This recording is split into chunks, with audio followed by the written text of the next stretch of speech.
Hello, and we are live. Anthony, everything good on your end? Everything's great. Can't Okay, complain. Can't complain at all. I love to hear it. I want to give you a longer introduction. And so before we kick off into this session, I would love to introduce you to everyone who is gathering with us here today. So, hello, everyone. Thank you so much for being here. I am Rebecca, the head of community at Common Room, where one of my core focuses is connecting community work to business impact. And a ton of that happens through relevant context that I can share with our sales team members about each person who is looking to start or to grow with our product. That is one of the reasons I'm here with you today. But the other is that I especially love and admire our guest, Anthony Natoli. And in that spirit, happy Valentine's Day, Galentine's Day, happy Lover and Admirer Day to all. And on this day that is dedicated to hearts overflowing, I'm really smitten to welcome Anthony Natoli as our expert guest for this session of GTM Mavericks. Anthony is a former SDR turned President's Club winning account executive who currently lends his talents to his role as senior AE at LinkedIn.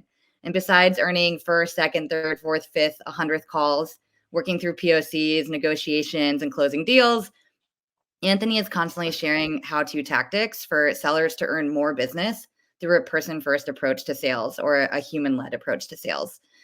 His actionable insights inspired us since way before we got to meet him in person. And now I'm really excited to introduce him to all of you.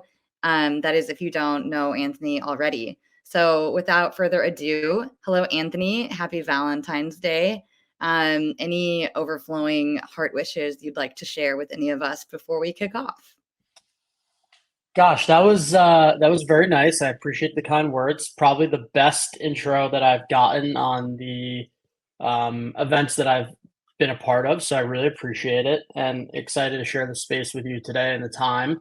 Um, but yeah, I'm just very grateful for another day and opportunity to give back to the sales community. So yeah, I'm excited to jump into things. I really appreciate that. Sidebar really quickly is that I really try my best to give like an intro. And if anyone ever notices the intro, I'm like, oh my gosh, it worked. I'm so glad. Yeah, it was great. I felt it. Good, good, good. Um, well, like in terms of, emoting, right, and showing up for people and bringing your full self for people and how we do that not only personally, but in our professional life, I would love to know if you could kick us off with a personal experience where you used like a human led or person first approach um, within it, like one of your sales processes and how that significantly or did it significantly impact a sales outcome and what was that moment, right? Like what were some of those moments where you're like, okay, this I could have chosen to go one way, but I chose to go person first and this is what happened because of it. Yeah, for sure. I think early in my sales career, I was very much of trying to prove myself and win every single deal, book every single meeting. And sometimes would try to fit a square peg into a round hole, even if it wasn't in the best interest of my time or the prospect's time. And what I quickly realized is that it didn't bring me much success. Either I was wasting my time, or the prospect wasn't a good fit, or the all the negative impacts that come with not putting the other person first. And so I wasn't seeing great results. And so I had to shift my approach to really just showing up to my, whether it was a cold call, a cold email, prospecting, or my deals. Can I actually help this person? And there was actually a couple times where I disqualified a prospect and just said, hey, based on what you're telling me, like, I don't think you're the best fit, but here are some alternative options. And that immediately just builds trust and credibility, because how many times have you heard a prospect say, salespeople are the worst, hate working with them, and it's just such a drag. And so I pride myself on just being really easy to work with. I'm going to shoot you straight. If we can help, I'm going to let you know, and I'm going to tell you how we can help. If we're not the best fit, I'm going to tell you that. And so I think that shift from making it all about me and really just showing up and making it about them was the best, theme of how I can show up in like a human first way. And funny enough, the times that I've done that, people do end up coming back when it is the right time. They think of me and our company, and they immediately put their walls down. And sometimes they're like kind of shocked and taken aback, and they want to like continue to work with you and all of that. So yeah, those are I guess it's not a specific example, but just a theme in general that I think lends to a lot of my success. Yeah, and I can imagine if you, I mean, maybe some deals, right? Or like you're trying to close them in the short term, the quarter, the half one, the half two of the year. But you're also, if you want to grow your profession as a sales professional over time and over the long term, you're also saying like, if I build trust with this person now, I'm setting myself up for success for sales in the future, right? When that person changes jobs or when I change jobs, I'm actually at a place that's the right fit for them and whatever it is that they're trying to accomplish. And so I imagine there's also a balance there, right? Between like short and long term. But like when you build that trust, it's going to serve you across all of those dimensions. Yeah, the I can't, there are so many times when I've heard or done this personally, this discount is expiring at the end of the quarter, and it's like you just spent weeks, months, if maybe a year with this prospect, and now you're going to basically tell them like you're SOL if you don't sign this deal by the end of the quarter. It's like, no, they very well know that like you're going to give them the same pricing. So you may as well just be transparent, right? In the sense of like, how do you think about the long-term relationship with a prospect, but also maybe identifying a potential win-win for the prospect in the short term that builds trust long term. Because ultimately, if you do sign that customer, they're going to hopefully be with you for many years to come. And you don't want to set up the next person that works with them in a bad way and leave a bad taste in their mouth. So, try to figure out, hey, and just being transparent with them and say, hey, it is our end of quarter, and telling them that up front. So one of the things I used to do when I worked at Outreach, let's just imagine the quarter was ending in end of February and it was January. Like, hey, our finance team like is definitely motivated at certain times of the year to help prospects come to a win-win scenario. Just so you're aware, our quarter ends at the end of February. So like they already knew up front, like something that we could maybe work towards together based on their timeline, right? If their timing wasn't until the summer, I wouldn't probably think about closing the deal at the end of February, maybe working closer to their timeline. But if it was a scenario where, hey, they were trying to get live by April, there is still some opportunity to have some savings and build that short-term win-win to set them up for long-term success. So it's really about like I think about it, what's in it for them, um, always giving value every single time you interact with them. But also, when you do that, it also helps you in turn to get more information or move a deal along or whatever. Yeah, and it sounds additive, right? Where you are not only approaching them from a person first point of view, but also you're allowing them to approach you from a person first point of view. You're not just a salesperson, you are a human who also is trying to achieve a goal. And you're like, hey, here's like the deadline that I'm up against. And if this matches with your deadline, like let's talk about it rather than here's a discount that we're going to take away from you if you don't talk to me now, which is probably just a very sets you off on a different like foundation of having like an honest conversation with this person to person rather than salesperson to target. 100%. Yeah. The worst thing you can do is give a pricing proposal and say, hey, this is you know the timing of this is this deadline, and it's something that you made up, right? It's not something that you're working on together. Um, if you're going to give them a timeline of when pricing expires, ask them, hey, is this feasible? Is working on a partnership on this date feasible? Before I go back to my team and make this ask, I want to make sure you feel comfortable with that. Because if I go back to my finance team and ask them for this discount, they're going to ask if you're okay with that timing. And so before you go back to your finance team, get that buy-in from them, and then you can use that because you have their buy-in already, and you're not like using the discount to anchor. You're using the mutual agreed upon date, as the anchor. Yeah, you set a date as we want to do this together, not I'm going to make you go do this. Right, exactly.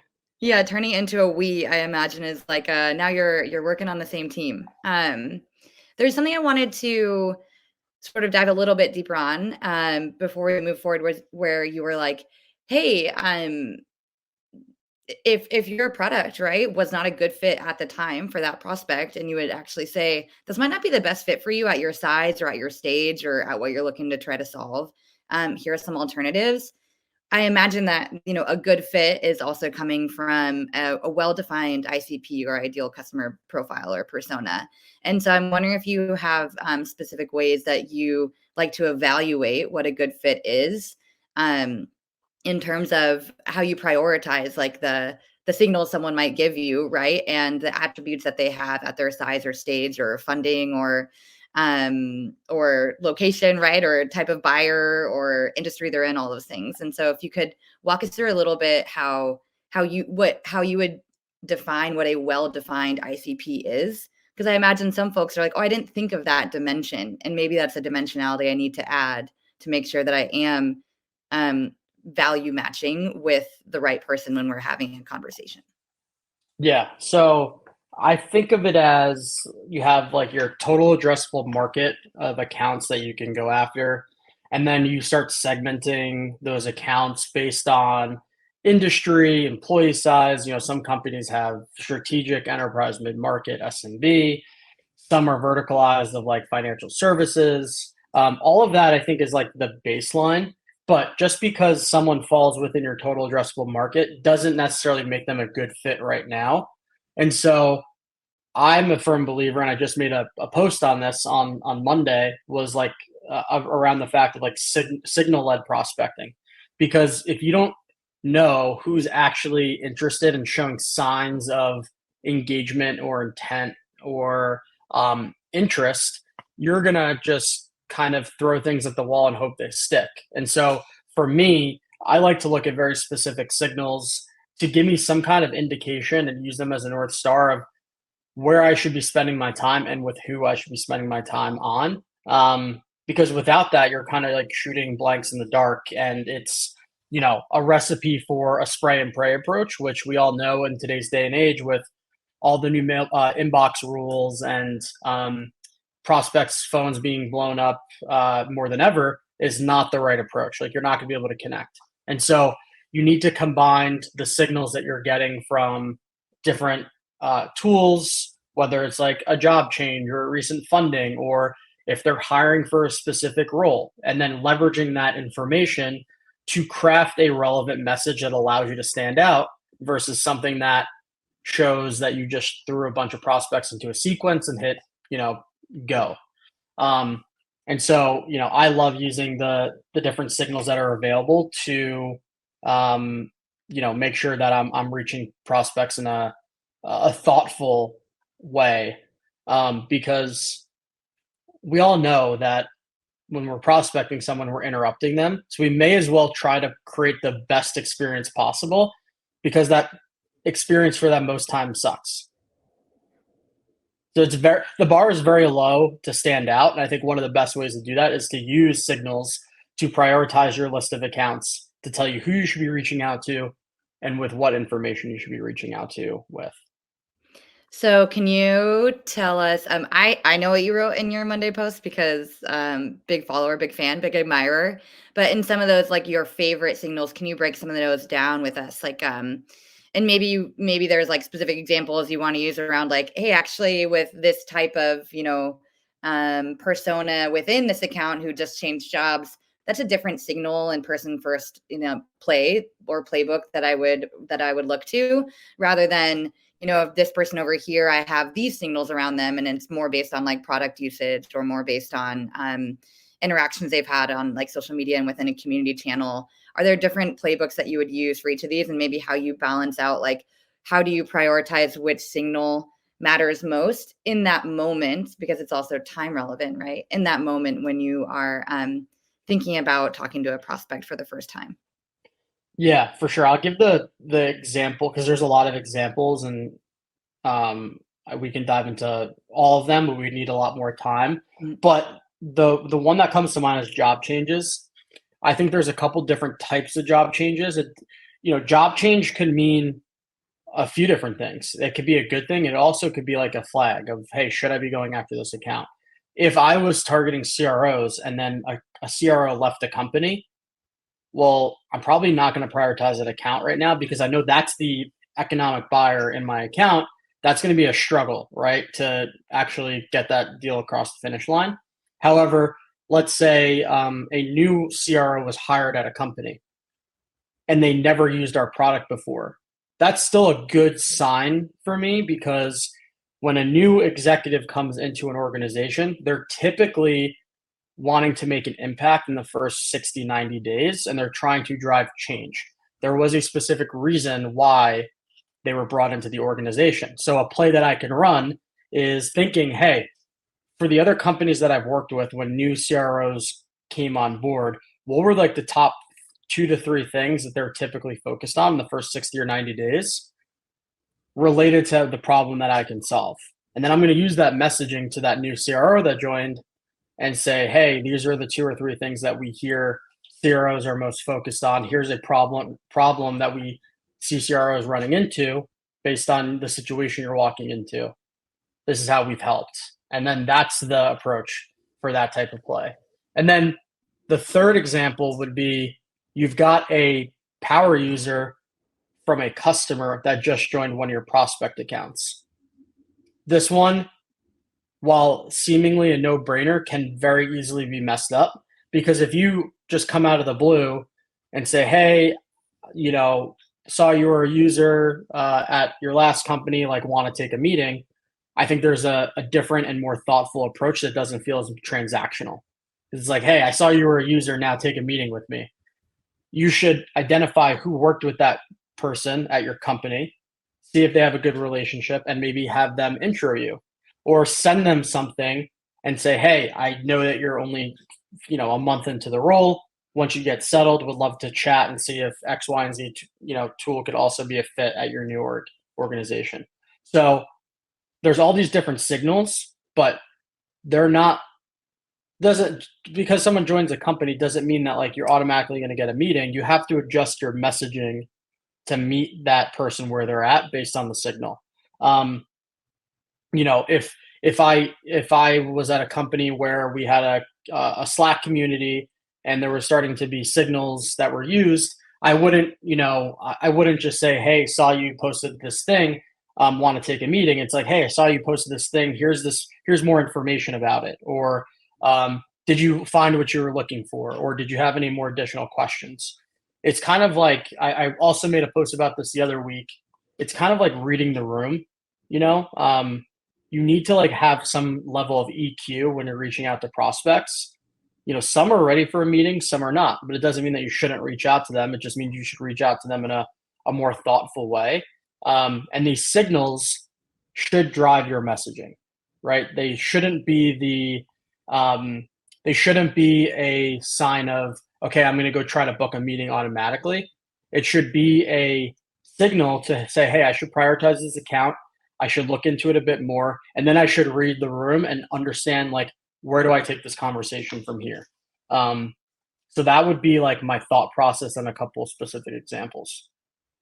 Yeah, I wanna talk a little bit about, like, old world and new world of signals and, like, signal aggregation, right, or using those signals, and so, I mean, obviously, at Common Room, we're very aligned in terms of those signals matter, and those signals are oftentimes, like, being able to read the room and prioritize the right signals for that individual person based on what it is that they need, what they've asked for, what they've shared, where they're at in their product usage journey, so many ways that we can understand what they need in that moment in time. Um, that all matters and is usually the difference between clicking yes, I'm gonna like click your Calendly and sure, like let's set up this meeting versus like archived, catch me later. And so I'm wondering if you can tell me a little bit about your old world versus new world, and in order to like in terms of unearthing signals. And so in order to maybe illustrate this, I just want to ask you, in on average, let's say in 2023, a year ago, on average, how many tabs did you have open as like a senior AE trying to reach out to people? And like what did that look like for you trying to unearth these signals? Yeah, there are, you know, there are so many disparate tools out there that give you information. There's also Google, where there's articles and 10Ks and um, different tools that you can dive into to find information. And so probably like 30 without even knowing it at a time and growing from there. And that could just all be on one account. And then you have to try to cobble those together and say, hey, what's actually going on with this account? I have one tool telling me this and another tool telling me this. Which one do I listen to? How do I combine the two? And then what ends up happening is you feel overwhelmed and then you're not able to do it for every account and you kind of just default to kind of like automated messaging that doesn't feel it feels transactional, and it's not using the signals to your advantage. Either that or you can only send a limited number of emails per day, but it's not enough to get you where you want to go. So I think the problem really comes down to, yeah, the signals do exist, but they're all over the place and it's hard to know at a aggregate view who you should be focused on and why. And you're left of like, hey, I'm going to go after these accounts, these 10 accounts today because I feel like they might be a good fit. And then in the past, I've run into situations where like 5 out of the 10, like there's no information on them, or they're just not a good fit, or the personas don't exist at the account, or they got acquired, or whatever the case is. And then you just wasted time on those 5 accounts when if you just had a view of everything in one place, you would know where to start and what signals to be looking at for those accounts. So that was a long way of saying like 30 to 50 tabs at a time. Yeah, I think I mean you're nailing it in terms of like our goal of like building a platform at Common Room that ingests all those signals and then surfaces them for you so you can prioritize them and understand what's happening without having to cobble all that together.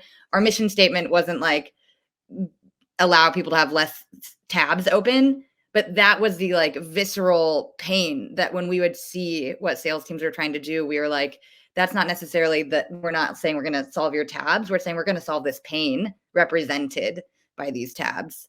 And Yep. so whenever I think about like sellers who want to use a person first approach, but they're like, just to create a person first approach means 30 to 50 tabs. And like that's the pain. Like to me, I'm just like that is like the embodiment of a pain that sellers shouldn't need to have to go through. And honestly, that buyers shouldn't have to go through, because then no one's serving each other as well as they want to.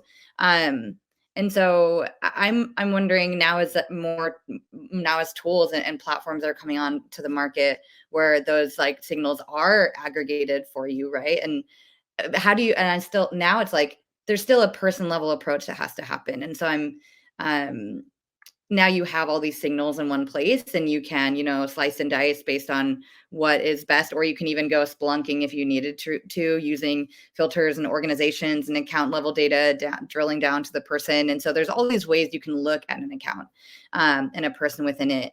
So I'm wondering now, when you're thinking about tools and platforms available on the market, how do you balance using automation still and using and using ways that help you do less manual work so you can think more strategically?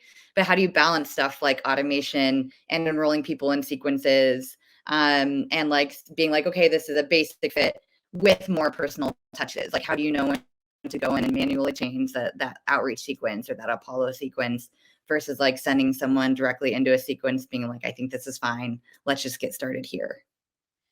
Yeah, it's a good question. I think, you know, the challenge is that I think most people look for the easy button. And so like when there was like the chat GPT craze and AI, people were like, we're gonna get replaced by AI and all this stuff. And then you start to see all these like really, really bad AI emails. And what that's only doing is making the prospect experience worse, and it's making it harder to stand out. Or sorry, it's making it harder to connect with people, but it's also making it easier to stand out, Mm. because they get so much garbage in their inboxes that if you can just stand out a little bit and show that humanized approach, they're more likely to respond. Right? Like we can't control if someone's going to respond to our email. We can't control if they're going to book a meeting, but we can put ourselves in the best position to win. And so when I think about the signals and using automation, I like to use it to drive productivity, to save time. And so, like a tool like Common Room, and one of the reasons why I wanted to partner with you all and amplify the message is because I haven't seen the ability to pull in all the signals and get an aggregate view of everything. Um, because I think that's ultimately the biggest time suck for prospecting is figuring out who you're reaching out to and why you're reaching out to them. Because if you don't have those two things, especially the why, then you shouldn't be reaching out in the first place. But in order to get to the how or the who and the why, it takes a long time. And so then people don't want to spend a long time. And so then their why is not strong. And then they never hear back from anyone and they wonder why. And so yes, there's a balance between using tools that help drive productivity and then using that and your actual like what you should be writing. So I believe that you should be using you should be using tools to help drive productivity to help you come to conclusions faster, but you should still be putting in the effort to actually execute the touch, at least the first touch, because that helps you stand out. And of course, there's ways like, Common Room, showing that interest, you add them to a sequence. But I still believe that if I have a task to do an outreach, I should be the one making sure that that email looks humanized and relevant to them when using, a good email framework or whatever. But how I get to that actual point of me sending the message, I do believe that tools can help save so much time, um, and reduce the number of tabs that we have open, of course. Yeah. The embodiment of the pain. Yep. No, I love that point of view where it's like it's not it's it's getting to the why faster, right? Getting to like the human goal of the problem for that person or prospect faster. And Right. that's like the goal of the tools. It's not trying to eliminate the need for human connection and like, hey, let's have a conversation around how we can find the right value together. It's more about how we can open this human connection based on the why faster. Um, Yep. and I do love that approach too to like AI where it's not where they might be able to send a volume, they might be able to send 1,000 messages, but none of them are gonna stand out, and you might be able to send, 100 messages, and they're each gonna stand out, and so, like, the delta between the actual quality of what that conversation is opening is so different, and so I love the idea that with more AI comes more of an opportunity to stand out as a seller who truly understands that prospect's problems, goals, needs. Yeah, 100%. Yeah, the worst thing that you can do is use AI or any of these tools to, um, cut corners or be like, oh, now, and make yourself feel good by saying, oh, I'm going to send 1,000 messages because I have this tool that like can help me craft like personalization at scale. Well, personalization wasn't meant to be scaled. It was meant to be personal to that person. It was meant to be relevant based on a problem that they have, potentially based on a signal that you're getting. Um, and so I think of my outreach in two ways. You need to have a relevant reason for reaching out, and it needs to tie to a problem that you can solve. Now, finding that relevant reason to reach out based on the problem that you can solve, that's where I think tools can help eliminate the or close the gap between time and actually finding that why. And then all you need to do is tie back the problem to the relevant reason you're reaching out, and you have a really good email that's about them.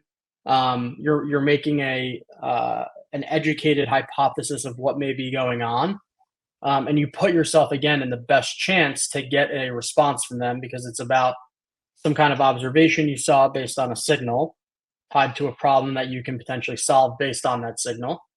Um, and then you're really just asking them, like, hey, is this on your radar? Is this something that you're looking into based on what I'm seeing? So, not to dumb it down and make it sound easy, but it doesn't have to be complicated. And I think a lot of the AI chat GPT stuff can make things seem super complicated when it really is just, it should be making your life more simple. So I think that upfront research, saving time there, understanding the why and the who allows you to send more quality emails if you wanted to. Yeah, I think simple can certainly be hard, but it's clear versus Right. complicated is hard and not clear. And so you're like, Exactly. it's not easy to be simple, but it is clear and like and plausible and feasible to follow. Um, I want to ask you about intent and intent data, especially because it's turned into a spicier topic over the last couple months, I'd say, and really over the last even few weeks. I think it's kind of increased from medium to higher heat spice level in terms of people's takes on it. But before we get there, I wanted to acknowledge Zaid Ali's question. And Zaid, no problem about joining late. Thank you for being here. They had asked, what are the top 10 signals you look for that provide a strong why? And I know that you've written, I think, some awesome LinkedIn posts around this, but I think if if you can rattle top 10 off on your brain right now, would love it. And if not, we can tag team some of the ones that we've seen. But let's maybe start, maybe get to 10, maybe start with five, and then we'll go from there. Yeah, I don't know if I'm gonna get 10. My brain doesn't work like that on the spot sometimes, but I'll do my best. So I think job changes are huge. Um, I think, recent funding. I think high value website visit pages are big. If you run a community, like those community signals are huge. Um, Being able to ingest like third party intent. Um, I know I'm missing so many more, but I think the important piece here is it's not all the individual ones that are important siloed. I think it's putting the pieces of the puzzle together of what that is what matters, right? Like, yeah, you could use a tool like 6sense demand-based Zoom info that give you some kind of intent, but that's just one piece of the puzzle, right? There might be more stuff going on. And so that's why it's important to take all of these different signals and put them together and serve up the relevant accounts and contacts like Common Room does. But those are just a few. I know I missed a few, probably other important ones. So I'll default back to the other ones you're seeing. I'll add with you too. So I think for us, certainly what Anthony just talked about, right? It's like pulling in intent level data. It's pulling in social interactions. Like, did someone who's a economic buyer, a director level plus in your ideal customer persona, reshare a piece of content that was like on LinkedIn that was legitimately designed for something that they would want, that you think they would get value out of, and clearly they did because they reshared it. Um, and so I think there's like social level interactions, right, that have more cachet than others, right? Liking something is not as um, intense of a signal as something like resharing something with reposting someone's own thoughts. I think like sharing in a community or on a public forum, specifically when it's like a question related to a how to use a product feature, you're like, this person is clearly interacting with your product and now asking questions either on Reddit or Stack Overflow or in your Slack or Discord about how to use this thing. That's a pretty strong signal because that means they're in the product and trying to achieve something to get something done. I think product usage signals. So it's like starting a free trial, obviously, is one. But then it's like, did they invite more team members to get on your platform? That's really big, right? They're like telling other people about it on their team, or they want them to interact with your product. So clearly, they're looking to expand the usage of your product. If they're using a new feature for the first time, and like Common Room, right? Other tools, Common Room as a platform, we want to ingest that to be like, hey, they're starting to use this new feature, and that's a feature that is enabled for 30 days on your free trial, but would generally require after that a paid plan. So have a conversation about that now. Like, hey, really excited that you're starting to use this feature. Saw you posted a product question about this. Would love to dive in deeper for you to make sure that you're getting the most value out of it. And we can start that conversation now or whenever is best for you and the team. And so I think that's a huge moment, right? Those like product usage events. And there's one more I was going to add to you, Anthony, so we could get to 10 together. What was it? Um, Oh, if you're a commercial open source software customer, right? When people are interacting in your GitHub repos, and so they're starring repositories, more people from that account are starring repositories. They're forking repositories, right? They're contributing different like code changes, and so I think those are really big moments. If that's your ICP or that industry you're in, if you're selling to developers, if you see developers at that account interacting with you and really trying to make the product better through some of your open source offerings and some of those like code contributions. That's a pretty huge moment, I would say, in terms of signals. Anything else now, Anthony? Now that we've gone back and forth. Yeah, I think a couple ones that I was looking at that looked really interesting.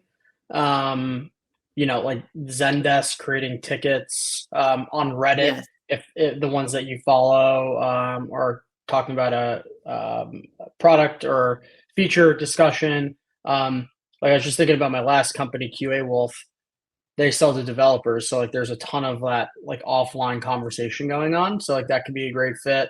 Um, liking a post on LinkedIn, it's not just saying, "Hey, I saw you like this post, want to take a meeting." Look at the content of the post that they liked and understand, hey, what was maybe the reason that they liked the post, and then reach out and be curious.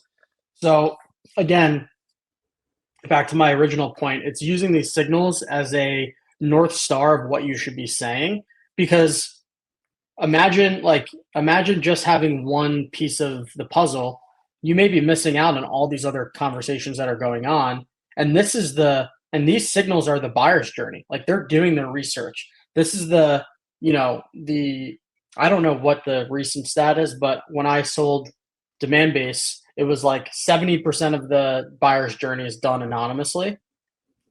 This is the anonymous part that's being uncovered. These are the the dark social conversations that are happening that we can start to surface so that we can actually help our prospects sooner. So I think that's the big piece. Yeah, absolutely. I I just want to applaud you. I agree. Full agreement. Thank you.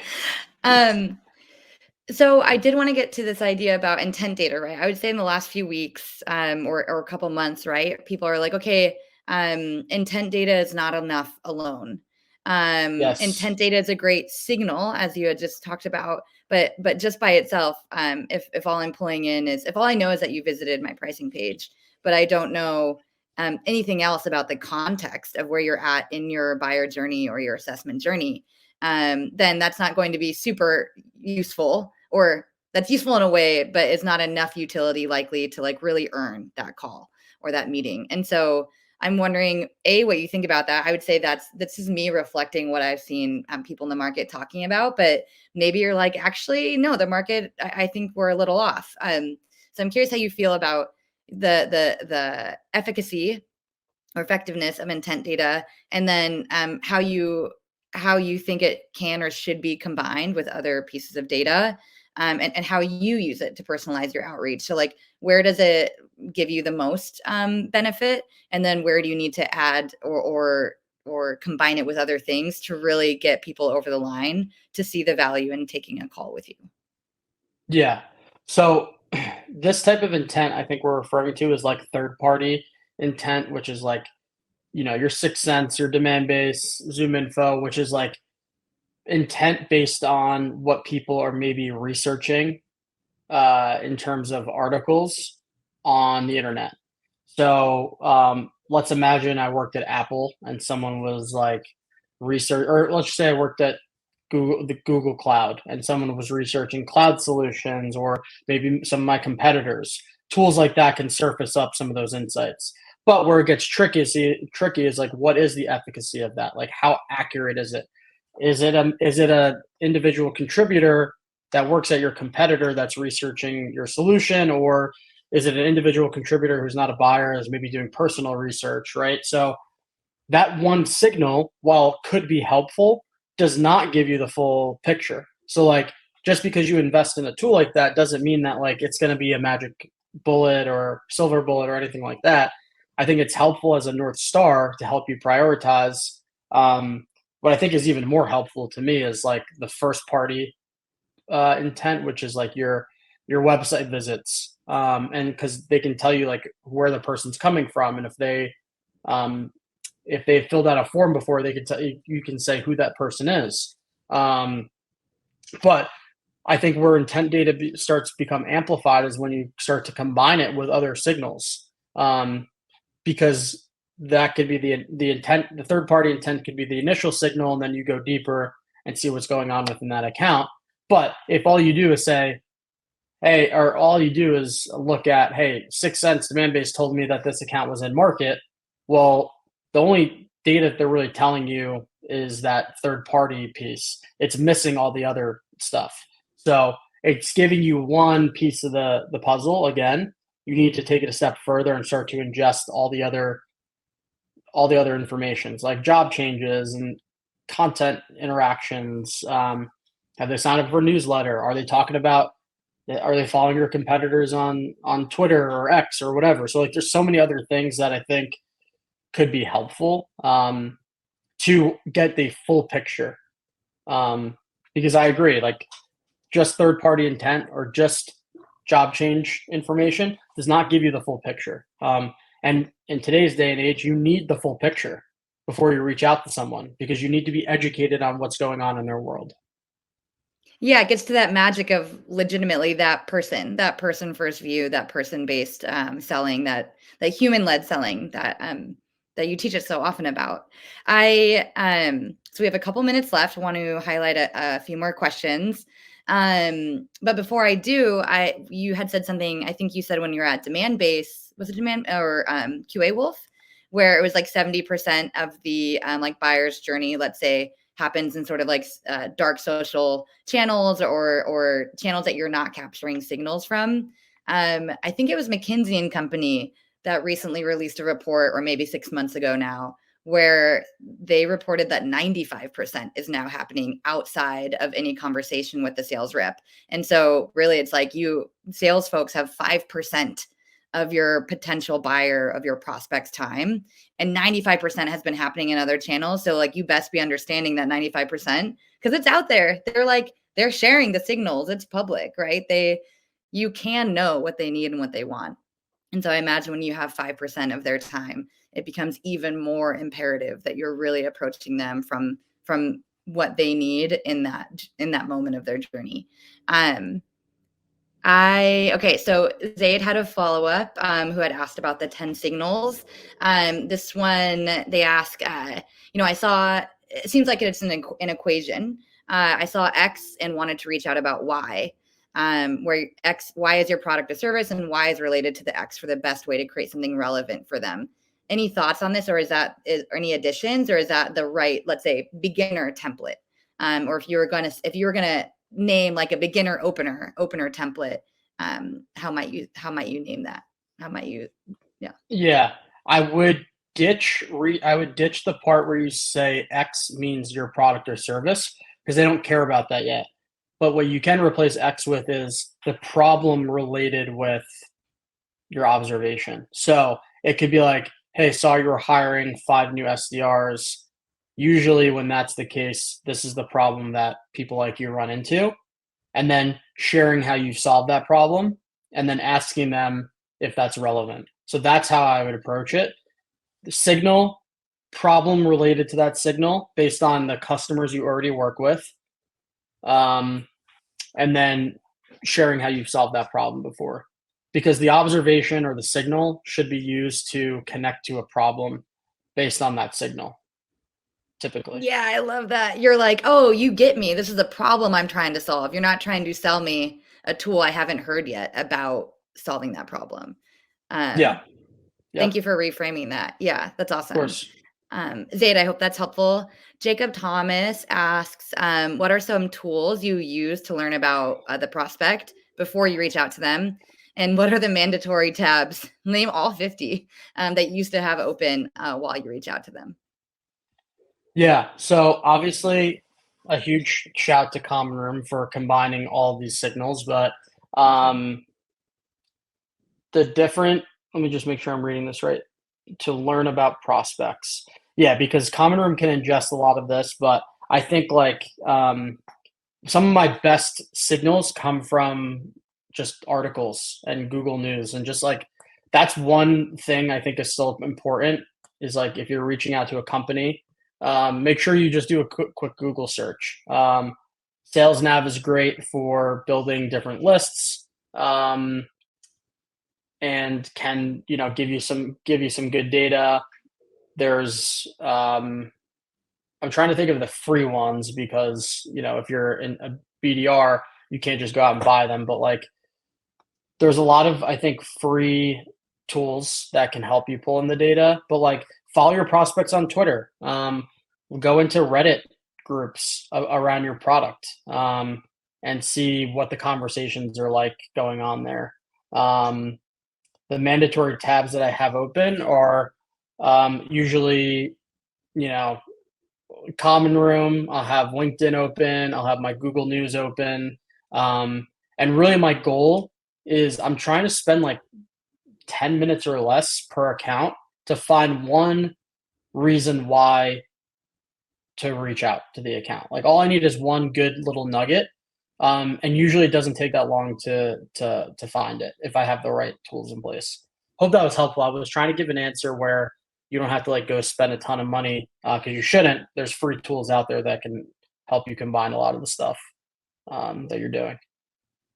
I love that. And I do think, yeah, you're talking about essentially what we might call ecosystem listening, right? Like also be aware of the context that your prospect is in and their company is in, right? So being able to understand from like a big point of view all the way down to that person level point of view in terms of what's going on in the news, what's going on with their company, what's going on with their industry, what types of problems are they likely facing as what you know from their general role or title at that company. Cool. Thank you. So one more question because we are at time, and thank you everyone so much for spending some of your heart-filled Valentine's Day, Galentine's Day, Secret Admirers Day, Lovers and Friends Day. But Anthony, this one specifically for you, and I wanted to acknowledge this from Adihijan. I think I said that correctly. Anthony, what does it take to become an AE at LinkedIn? That might be a very long or a very short answer, but wanted to leave you with that since you are lending your talents there, right? As a senior AE. And so you probably know a lot about this from personal experience. What does it take to be an AE? Um, I can tell you about my journey. It's been 10 years of hard work and building my network up to get me to where I am now to have earned the opportunity. So I think having a good track record of success, being someone that is a self starter, open to feedback, is coachable, is willing to do the things that go beyond what you're asked, and in terms of like having the intangibles, I think is really important. But yeah, it's companies like LinkedIn are competitive for a reason, and definitely the smartest group of people that I've ever worked with. So um, if you're someone that's early in your career, don't be shy to apply, but know that it's important to work your way up, build your career in whatever way that you see fit. But yeah, there's a lot of open roles, and definitely every role has their different roles and responsibilities, whether it's an SDR or an AE. But I think some of the things that I mentioned are some of the values that they look for in candidates. Hard That's hard to awesome. answer Yeah, I though. imagine Yeah, I'm not the one making the decisions. it takes like a lot of sweat, a lot of hard work. And I think as you've exhibited across this whole conversation, right? A lot of moments where when you have the opportunity to build trust with anyone that you're selling to or selling with, sooner or later, that trust that you have built just grows your network and grows trust across your network and gives you, I think, stronger opportunities to step into an opportunity at a place like LinkedIn, where you're like, hey, I've built this trust over 10 years with lots of people who have passed in and out of the doors of LinkedIn. And so kudos to you. And thank you. Thank you for fielding these questions live. Really appreciate it. Yeah, of course, that was a blast. And yeah, feel free to connect with me on LinkedIn. I'm here to help, and this was great. Anthony, you are just Anthony Natoli at LinkedIn, right? I'm correct in saying that. Yes. And on X or Twitter, I don't know if you are super active there, but you are Natoli's Nuggets, I believe. Yes, at Natoli's Nuggets. That's me. That's kind I, of just like my place to vent about random things. I follow you on Twitter. I really enjoy it. So thank you for your Appreciate it. time and much love to everyone here. Happy Valentine's Day, rest of your Wednesday, and may none of you have broke with prospects over the next month, year, or lifetime. Thanks, everyone. Bye. Bye.